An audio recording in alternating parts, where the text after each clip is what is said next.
Hey, Team PYP, it's Mary Lou Kayser. Before we get into today's show, I wanted to tell you about an exciting opportunity to explore your legacy through the lens of your life.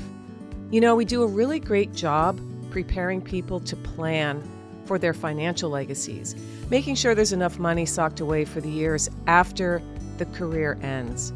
We don't do a great job preparing people for everything else that shows up in that space once the career is over.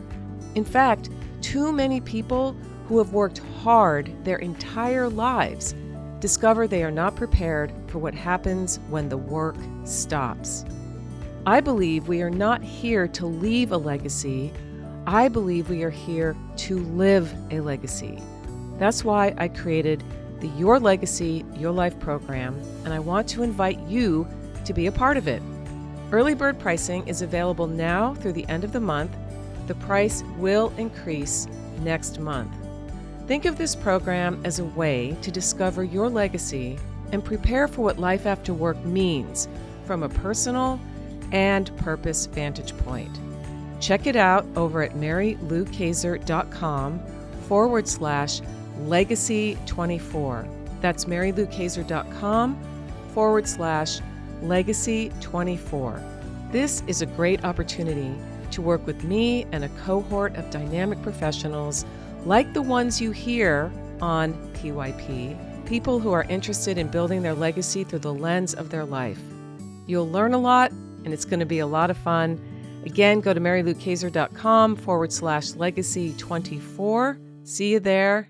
Now on to today's show. So I think being on the right platforms is a great place to start and not trying to be everywhere. So thinking about two things: where's your audience and where do you feel, again, authentic, comfortable to share?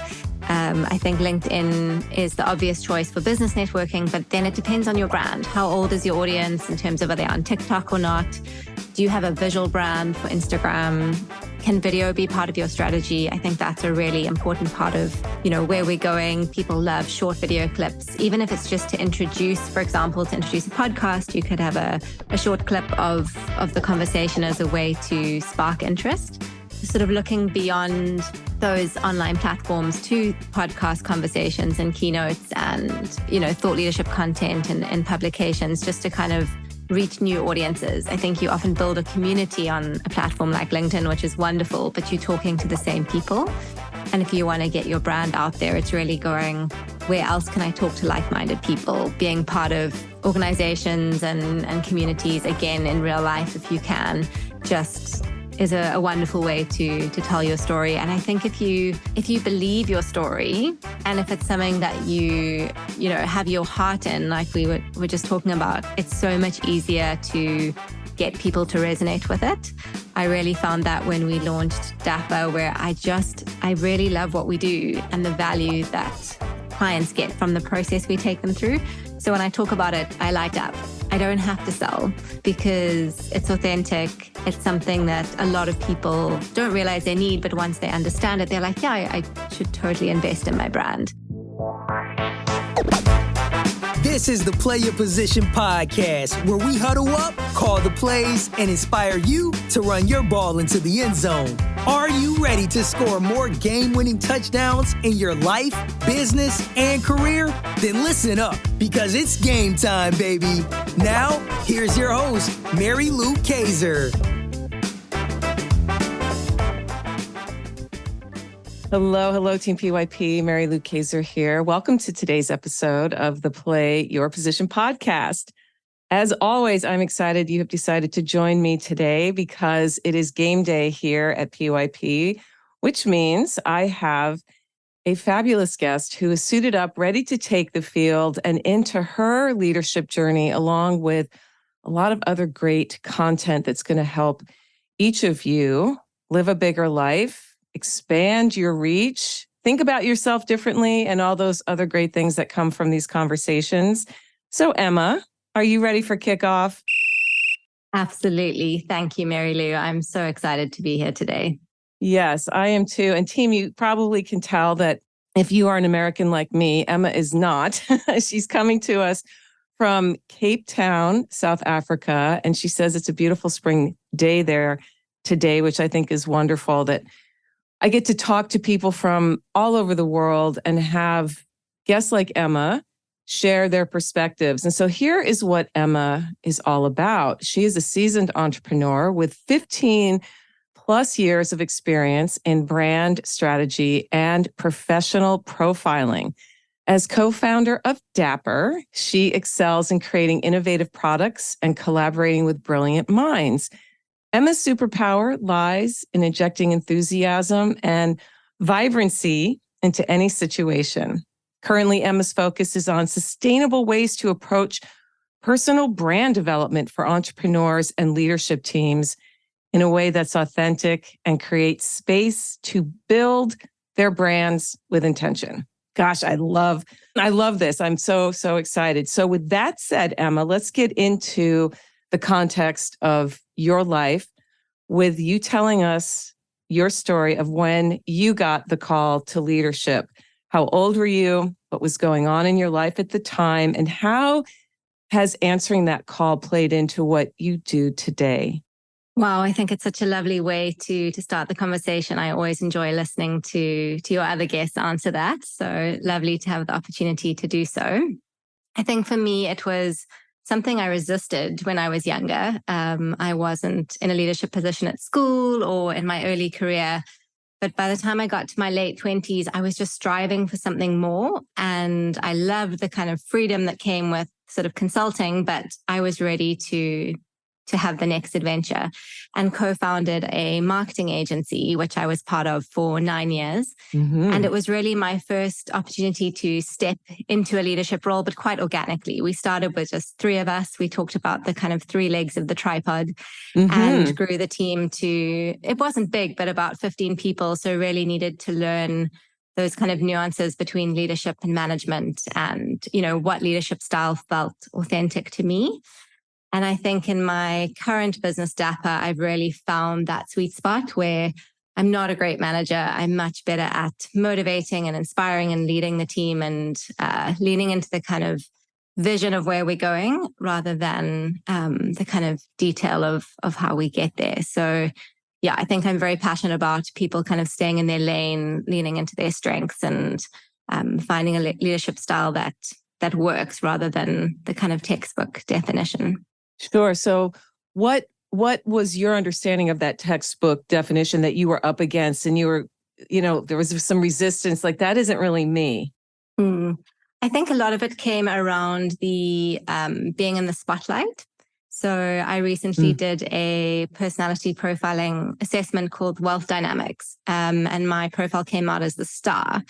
And again, I had that like, oh, do I want to be the star? And then I understood that it's about shining a light rather than needing to be in the light.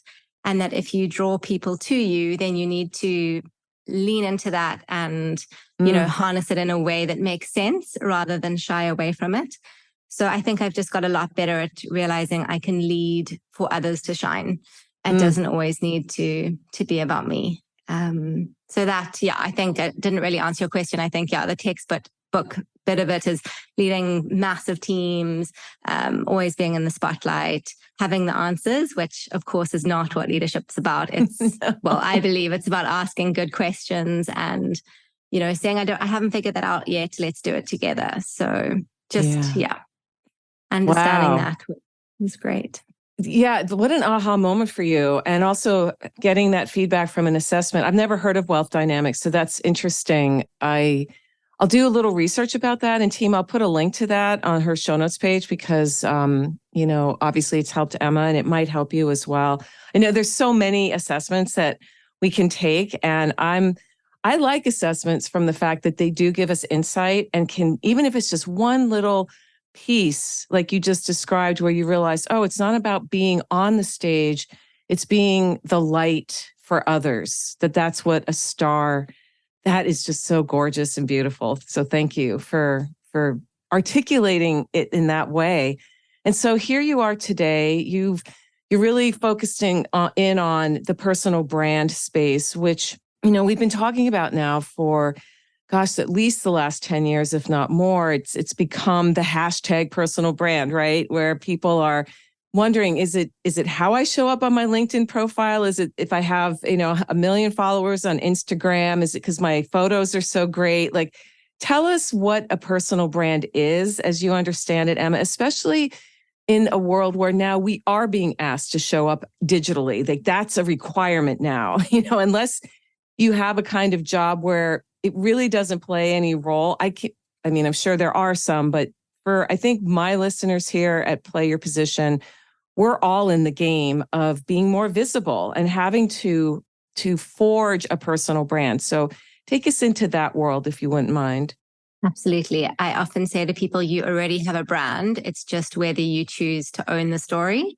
So I guess similar to how I shied away from leadership, with branding, you can say, I don't want to brand, but it's the one thing you're actually going to have with you your whole life.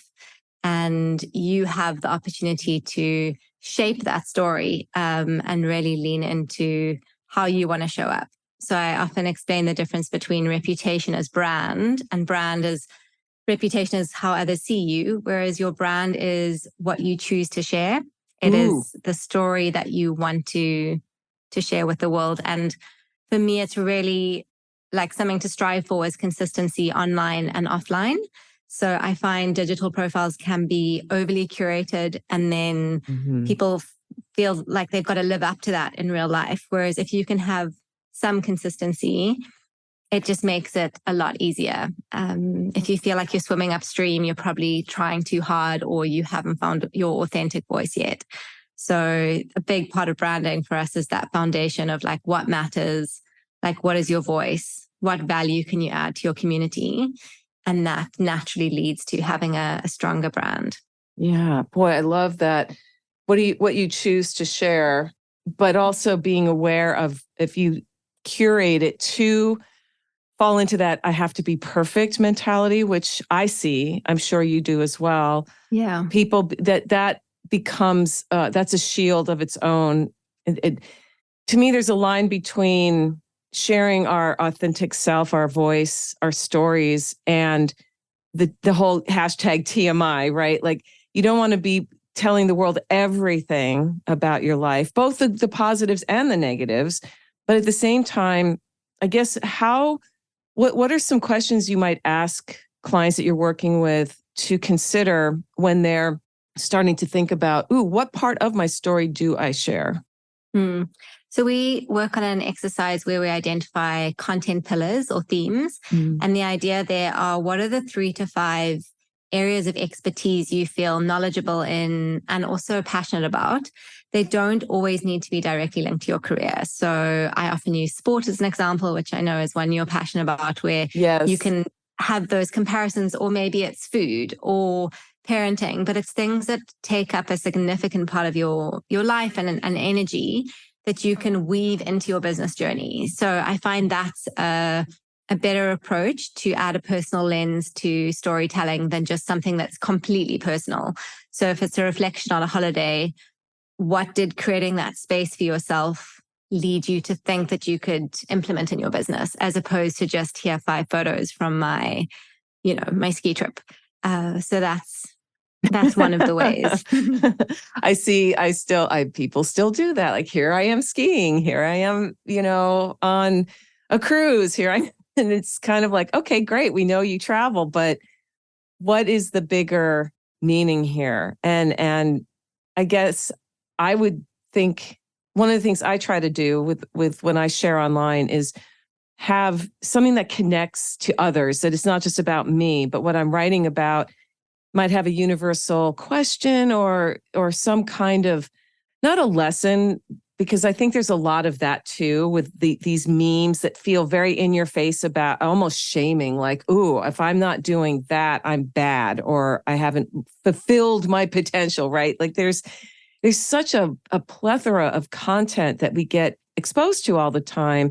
And it sounds like when people work with you, you are very strategic. You have that big vision of like, what is it that you want people to, I guess, know, like, and trust about you? Is that part of what you bring into what you do? Yeah, I might use that line. It's great. How you summed it Feel up. free. Thank you. It's a huge part of it. And I just to touch on your point about the amount of content out there, it is one of the first things I say to clients is focus on quality, not quantity. You don't need to be posting all the time. Rather get into a cadence and a rhythm that is realistic for what you've got on your plate. And don't worry about what everyone else is doing. Like you need to have a strategy for your brand that is unique because you are. There are no two people who are going to have the exact same content. Well, questionable nowadays with AI, but that's a whole nother topic. No, but let's talk about personal branding in an AI world. This is a big... Well, first of all, AI is on a lot of people's minds, obviously, because it really hit the scene about a year ago with Chat GPT, even though AI has been with us. I want to remind people, hey, you've been using your iPhone for how long? That's a lot of AI right there. But somehow Chat GPT brought this new level of awareness and also potential for both the good and the negative that AI does. So what are your thoughts about the fact that AI is here? If you've played in any of the apps, you can see how powerful it is. It's like magic in front of your eyes. And yet, what do we do with the existence of AI when we're trying to be authentically human? I guess is really the base of my question. Yeah, it's a great one. I am fully embracing the sort of power and opportunity of it, but making sure that we use it and encourage our clients to use it carefully. So I had a lovely example this morning in a call with a client where he said what he's enjoying doing is putting a whole lot of his original articles into ChatGPT and saying, this is my tone, this is how I write, this is my style. He's then being very articulate about his prompt. So he's saying, I would like to talk about this specific topic. Here are my 3 key points, which are his original thought. Please flesh them out using my tone. He then spends some time editing the draft that ChatGPT has done. So for me, that makes sense because there's original thought on either end and it's saving him time. So I find it really useful for research and first drafts. But I think if you take it further than that, in my opinion, it's just taking away the magic of, connection and thought and really having that unique take on it. So it absolutely has its place. I think in some industries, it's incredible to see what impact it's having. But I think with content, you do need to be careful. Don't get lazy and don't see it as replacing original thought. Yes. Which it's not designed to do. So I think it's, using it with intention. Yeah, I agree 100%. And thank you for describing how to use a tool like ChatGPT. I've done that myself with my writing, and it saves me time, and I love that about it. At the same time, it's still my work. I'm not just taking what it spits back at me and plastering it up, that's the critical thinking piece that you're getting at. The thing that's interesting, something you just said about that, content production and feeling this pressure to constantly be posting and putting things out there. For someone like that client who, would he consider himself a thought leader? Is that he's been doing quite a bit of writing? Okay. Yeah. So as far as someone building a brand around thought leadership, take us into that. What is thought leadership as you understand it? And help my audience maybe think about thought leadership in a fresh way, because it's your viewpoint. Like you're going to share something that we probably haven't heard before. Absolutely. I think it is one of those terms that can be quite daunting. Like, am I a thought leader? So I like to reframe it as what I touched on with the content pillars is, what are you knowledgeable about that you're excited to share? And how can you put your own sort of take on that? And if you limit it to kind of 3 or 5 topics, then it's also easier to build that credibility because you're circling back to similar themes.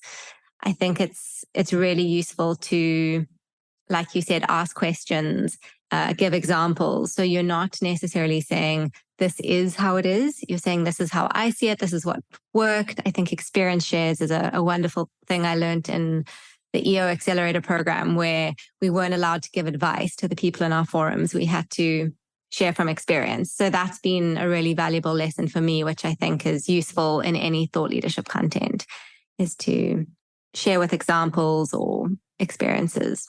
Yeah. What's an experience that you have shared, Emma, that perhaps was a little bit made you a little bit uncomfortable when you were sharing it, but at the end of it, you're like, wow, I'm so glad that I did, because it was received in a way where people felt perhaps more connected to you, or it generated some big questions that allowed the conversation to continue. Mm.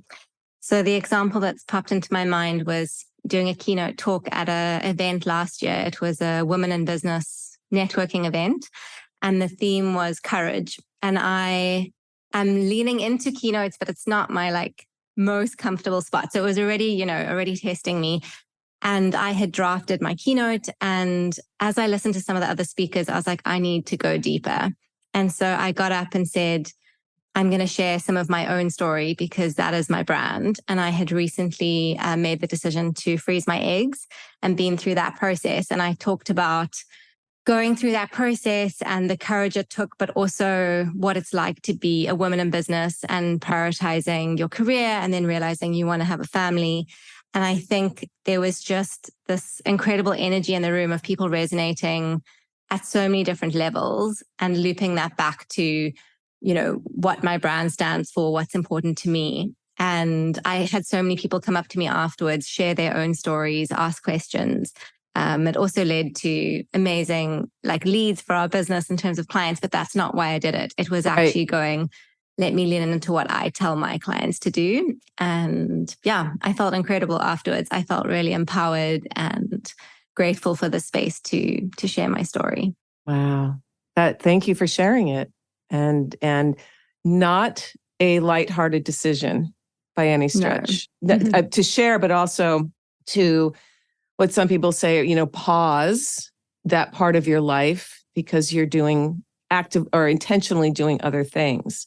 And there's, wow, that's the fact that one of the themes of that particular conference was courage, made me think of a conference I was just at last month in Portland, Oregon. And one of the words was courage as well. And it was a women's leadership conference.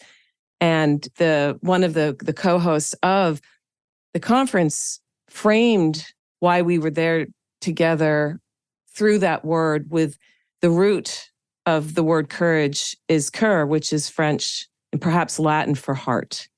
And so the word courage means essentially leading from your heart.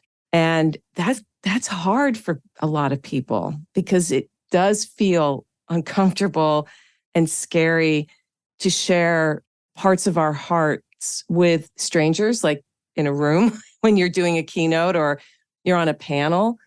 And yet over and over again, I've heard people I've interviewed here on PYP and also just when I've been at conferences, when someone decides to let us into their experience and tell us a story, that's when it becomes real.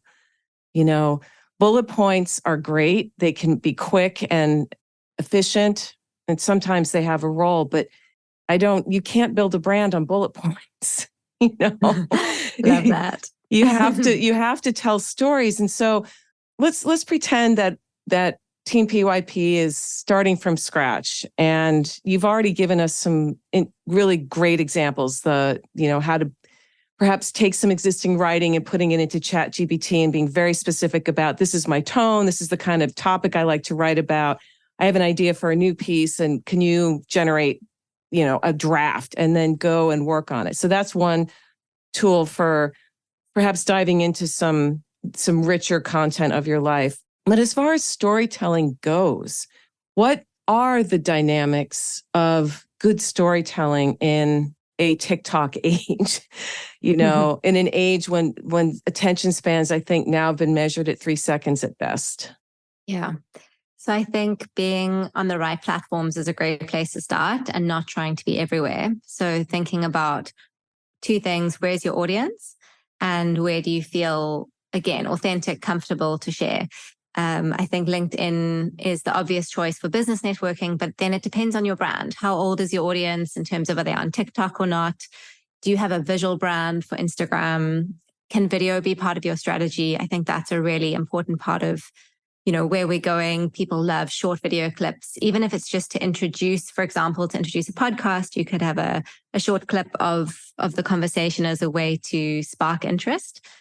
And I think the sort of looking beyond those online platforms to podcast conversations and keynotes and, thought leadership content and publications, just to kind of reach new audiences. I think you often build a community on a platform like LinkedIn, which is wonderful, but you're talking to the same people.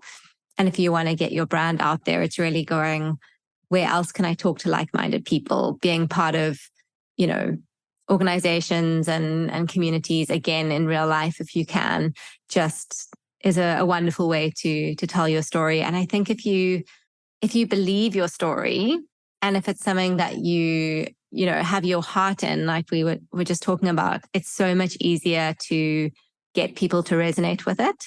I really found that when we launched Dapper, where I really love what we do and the value that clients get from the process we take them through. So when I talk about it, I light up.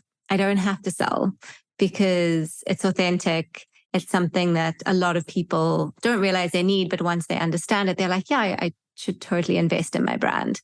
So those are a few examples of ways to make storytelling more authentic. It's halftime here at the Play Your Position podcast, and we've got ourselves a great game. While you're up grabbing another snack and topping off your favorite beverage, make sure to subscribe to the show so you never miss another play. PYP is available on Apple Podcasts, Spotify, and wherever great podcasts can be found. Now, let's get back to the game. I'm going to emphasize the lighting you up inside. That's a great exercise for all of us. Think about when you're talking to people, right? Or you're going to post on one of the platforms, whichever one or ones you like. Do you feel lit up about what you're about to share? And if you don't, that's a sign. If it feels Absolutely. like a slog, or it feels like, oh, I've got to go post. Well, who's telling you that, right? Where is that message coming from? And being willing to own your own story, I think is one of the biggest hurdles for people. Is there's that sense of who would care about my story? No one. I'm not anybody famous, or I haven't done anything. It's that compare-itis, right? The highlight reel that affects all of us. Like, oh, I haven't invented a new cool game, or I haven't spoken at, I haven't done my TED Talk with 4 million views. I haven't written a book. I haven't, whatever, fill in the blank. And it's easy for people to dismiss their own brilliance. So how do you address that with folks who continue to put up a barrier with that I'm not anybody kind of thought? Yeah. We experience it a lot. I would say about 90% of our clients experience imposter syndrome on some level, which really surprised me at the beginning. You mentioned writing a book, and we had this brilliant client who was launching his book. I absolutely loved the manuscript. He was confident, he was charismatic, but he was so daunted by the process. And I mean, I could give example after example, but the real sort of gem of it was that you can change that mindset, and you can shift from imposter syndrome to a growth mindset where you seek the opportunity and you lean into the discomfort to discover like what is next. So we love helping clients do that. And it's often a gradual process of building confidence. So it's saying you don't need to write a book right now. You just need to engage with other people's content on LinkedIn, or you need to start writing a blog post each month. And what we find helps a lot is to not sit down and try and write thought leadership content in one go. So to jot down an idea, then do your subheadings, almost like going back to school and, how you learn to write an essay. It's like, don't write the introduction first, because that's really important. Leave it till you've got your thoughts in order. So do some research, find a few stats or just examples you want to include, and gather the information so that when you do sit down to write it, and preferably at a time of day where your energy is right, because I think that's also a key part of it, is Big part. Yeah. Don't just do it, slot it between meetings. Actually be intentional and go, I have more energy early in the morning or after lunch, and and then give it the energy and time it needs. But if you try and do all of those steps in one go, it's impressive if you can do that well. I certainly haven't mastered that. Yeah. Yeah. I mean, every now and then you read a story of someone who says, I wrote the book in a weekend, but because it wrote itself. But what they don't tell you is that they've been thinking about it and attempting it for the last 5 years, and then all of a sudden it just all came to them. But yeah, then people just glob onto, wow, write a book in a weekend. And no, maybe a first draft, maybe a chapter, but to have it the way it's ready for prime time, to put in people's hands. And the fact that 90%, 9 out of 10 people struggle with imposter syndrome. Do you think that is that a consequence of the digital age where, we humans were going along, living our lives, and then all of a sudden, all these platforms showed up with the expectation that you're going to be on them, and you're either going to write. Well, you're going to write, you're going to have audio, or you're going to have video, or all three. And I think of some of the big names who have been actively using the tools that came about in the mid 2000s. When social media really hit the scene. Facebook was early, then YouTube. We had Twitter, which is now whatever it is, LinkedIn, Instagram. We have these places to gather and put content out. And I have a follow-up question to this. But my question is, do you think that has contributed to the high level of imposter syndrome? Or do you think that we've always had it? It just we haven't been as aware of its existence? Such a great question. It's not one I've given enough thought to. My kind of initial Your gut thinking around it is that, my gut feeling is it's been exacerbated by social media and that kind of feeling of competition. But I do think that's just also part of life. I think it probably happens at a very early age where you are not the sporty kid in class, or you are, struggling with your maths homework, and there's kind of different theories around it. Mine is very much lean into your strengths and get better at those. But I think a lot of the kind of education system we were exposed to is you need to be good at everything, and you need to get better at everything, which I think does breed a level of imposter syndrome because you don't feel good enough because you're trying to be good at everything. Yeah. Yeah. So I've already forgotten the follow-up question. So I'm going to ask a different one here based on what you just said. There seem to be two schools of camp, or two camps out there, thought process around being a generalist, in other words, knowing how to do a lot of different things, versus getting extremely niched down and being known for one thing. As far as personal branding goes, what are your thoughts on, I'm not asking you to say if one is better than the other. I guess just look at what are the pluses and minuses of either approach, because some people are more generalists, and there are books and there are thought leaders who say you really do need to know more than just one thing or be known for more than one thing. And then there's people who say, oh, no.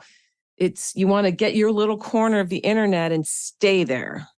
Yeah, there are lots of pros and cons to both. My view is kind of somewhere in between the two, that you want a broad base. And then once you've established that, to then sort of find your niche or your lane. So if I can use my own career as an example, I'm really glad that I took a slightly winding road to get where I am. I think in your 20s, you often still figuring out who you are, what matters, what you're good at.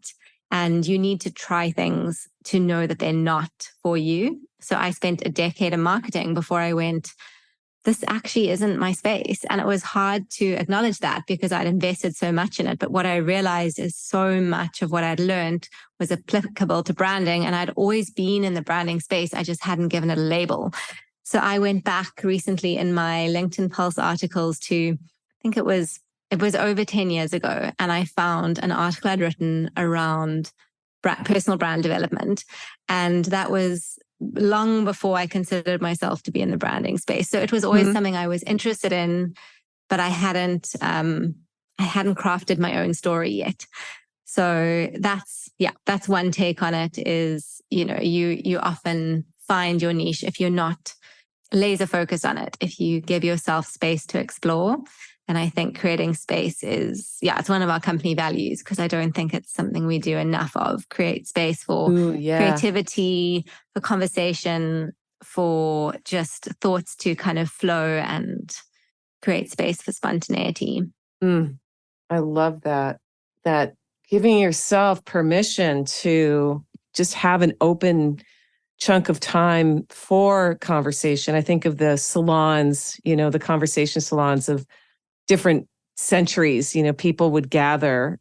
I know when I was traveling in Germany, that was a big thing back in the day. We're talking 1800s, maybe early 1900s, but seems like our gathering spaces now for conversation are on the platforms.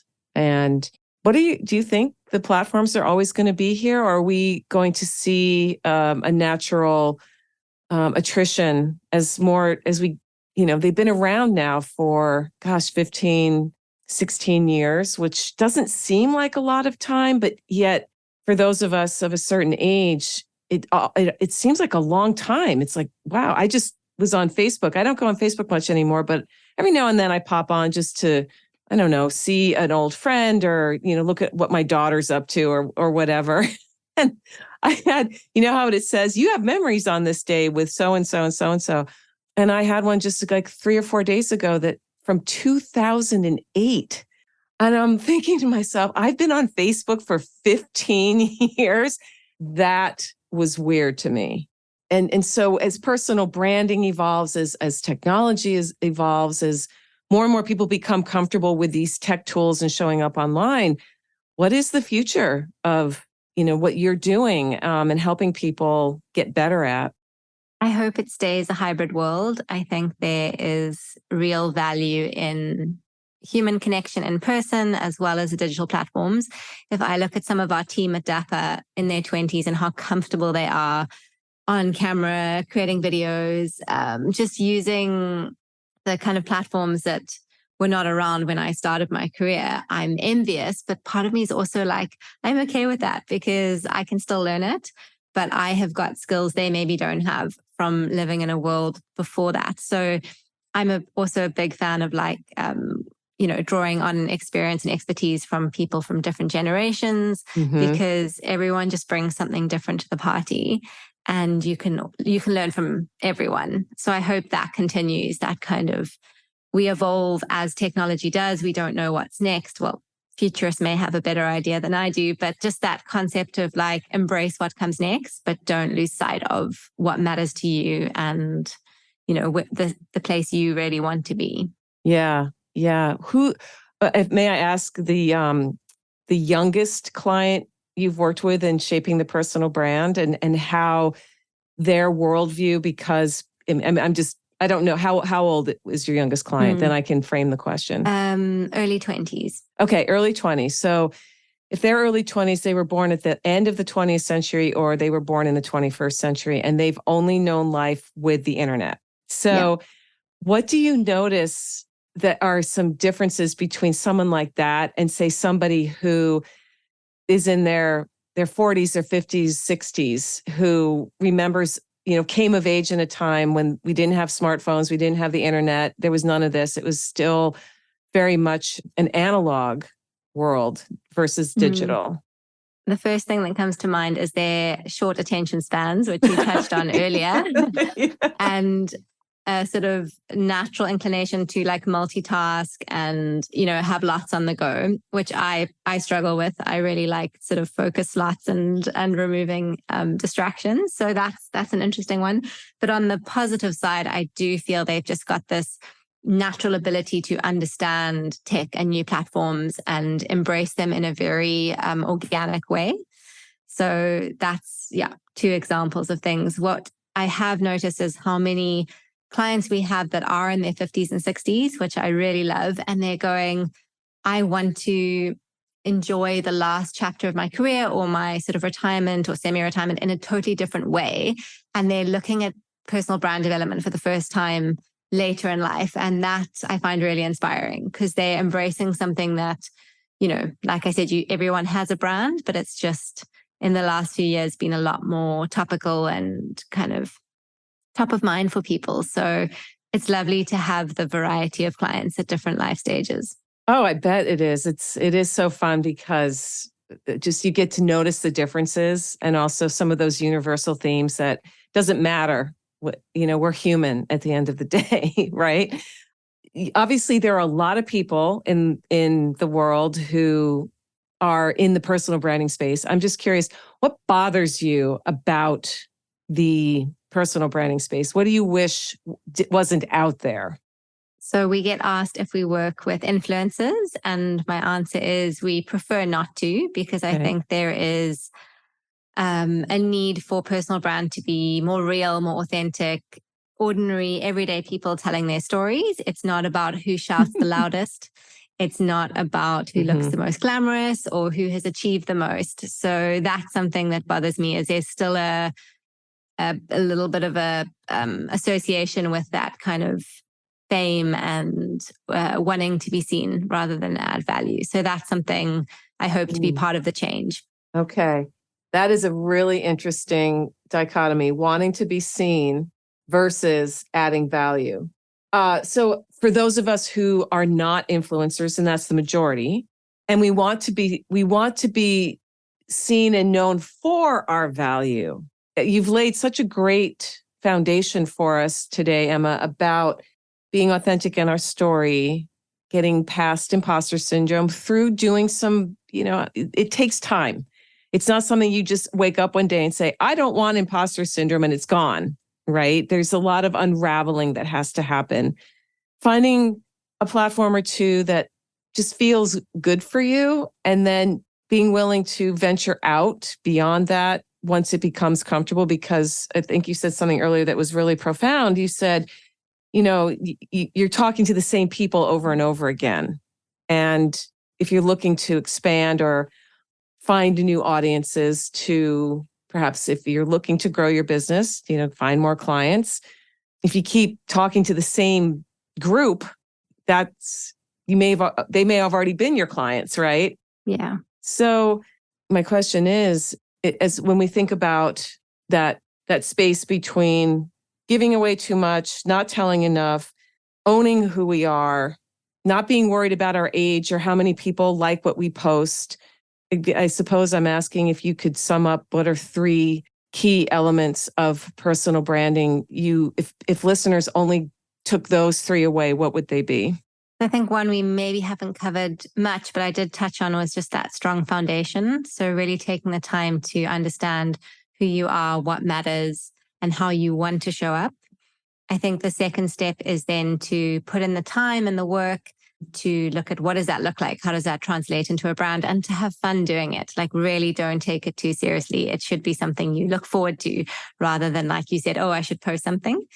And I think the third thing is to see a brand as something that evolves. It's not static. It's not having an up-to-date LinkedIn profile, which is something you need to do, but it's really about evolving your story as you grow and change. So those would be sort of three steps I would recommend taking. Those are great. And that last one was one of my questions earlier that went out of my head. Personal brand is not forever, right? That it does evolve as our careers evolve, as our lives, as we evolve. We're not the same. You even said, you're not the same person that you were in your 20s when you were working in a marketing agency, and took you 10 years to be able to say out loud, this isn't my space, right? Yeah. And granting ourselves that grace to, not have it all figured out, no matter what age you may be. So that's a wonderful message. And who are a couple of people that listeners, besides yourself, because obviously, team, I want you to check out what Emma's doing. Go look at her online assets. Go check out her LinkedIn profile. Just type in her name in Google and see what comes up. And what is the impression you get? She's obviously in the space and is doing an amazing job of it. Who are some other people that are not household names that listeners could take a look at that you think are exemplifying effective personal branding? So the client I mentioned earlier, he may just be top of mind because I spoke to him today, but his name is Lo Barnard. He is the founder and CEO of a company here called Outsource CFO. And what I think is so fascinating about that is you think of, cloud accounting, like how interesting can the kind of brand story be if you're not in that space? But he really talks about his leadership journey in an authentic way. And yeah, I've been working with him for a couple of years and just really loved seeing how his story has evolved. So yeah, that's an example of someone here in Cape Town that I think is doing really well. And another one, I mentioned the author that we worked with, and his name is PJ Brady. And he has written a book called Raising Kids to Be Brave, Smart, and Kind. Highly recommend the book, but also just to look at how he has kind of developed his brand around that online. And it's a great book about leadership as well as raising kids. So yeah, those are Fabulous. two examples close to home. The first one, spell his name, please. So it's Louw, and then Barnard. So Barnard. Nard. Yeah. Yeah, awesome. So I'll put a link to find them. Again, I think it's really good for people to have examples that aren't the influencers. They're not we can fill in the names of all the celebrities we know and love, right? Or hate, as the case may be. It's just nice to see someone like these two gentlemen and yourself, Emma, who are, again, intentionally thinking about their personal brand, showing up consistently, and are within a specific theme or lane. And I like that you also emphasize, focus on our strengths, right? Don't make your brand about just what you can't do. It's okay to talk about that once in a while. I think part of being a really effective leader, and you said this at the beginning, is being willing to admit, I don't know what I'm doing, and seeking help. And there, I'm sure, are people who would like to know about your services. Just check out you. Where are you hanging out online? So LinkedIn is probably the best place to find me. My username on LinkedIn is Emma Donovan of Dapper. And then if you would like to find out more about what we do, it is becomedapper.com. Awesome. So again, team, links to connect with Emma, check out what she's up to will be on her show notes page at pyppodcast.com. And then, Emma, I'd also like you to share a couple of books that have been instrumental to you on your leadership journey. They could be ones you read a long time ago, or maybe you just finished one that really said, wow, that made me think differently. What can you share? So the one I'm reading at the moment is The Light We Carry, Michelle Obama's book. Mm-hmm. I'm really enjoying that. I'm probably 2/3 of the way through. I listen to it on Audible whenever I'm in the car or cooking or just have a gap in my day. I feel like she's just sort of dipping in and having a quick chat, which is lovely. That's cool. And one of the books that I go back to time and time again is Atlas of the Heart by Brené Brown. So it's a book I really encourage you to read slowly, because there is just sort of a gem on every page, and really just helping you understand and articulate your emotions and how you want to, communicate better. So those are two that I would recommend. Fabulous. Yeah, Atlas of the Heart isn't the one that comes to mind for people with Brené Brown. Usually they talk about Daring Greatly, right? That's like the one that put her on the map.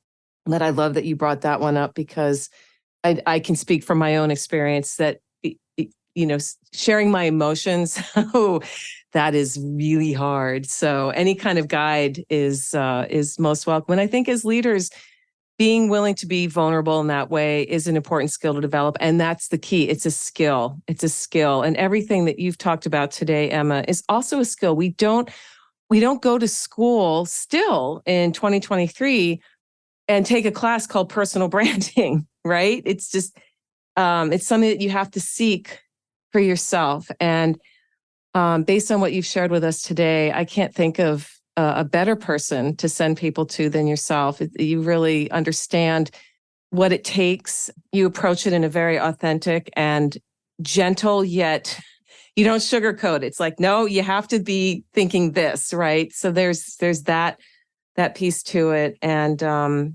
before we say goodbye, which has been such a lovely conversation, I do like to let my guest leave us with one final thought. What can you send us out into the world with today? I think I may have opened with something similar, but it's just that your story is already out there. So now is the time to own it. Oh, it's beautiful. Thank you so much, Emma, for your time, your generosity, showing up in the world as a light and being a guide for all of us on our journeys as we work at playing our positions more effectively with bigger hearts and generosity for all. No, thank you. It's been an absolute pleasure. I've really, really loved the conversation. Hey team, Mary Lou here. Who's number one in football changes from year to year. Fashion trends come and go, same with musical tastes. But leadership skills, they never go out of style. In fact, these days, leadership is an essential survival skill for a world that demands more from us than ever before. To succeed these days, you need to know how to show up for yourself so that you can then do the work you love with people you like the way you want. The Play Your Position Leadership Playbook helps you do this, and it's free. Go to pyppodcast.com to download your copy today.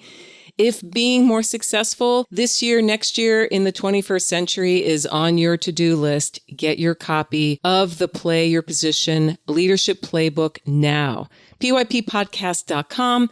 It's at the top of the page. You can't miss it. That's pyppodcast.com, and start being more of the leader you are meant to be today.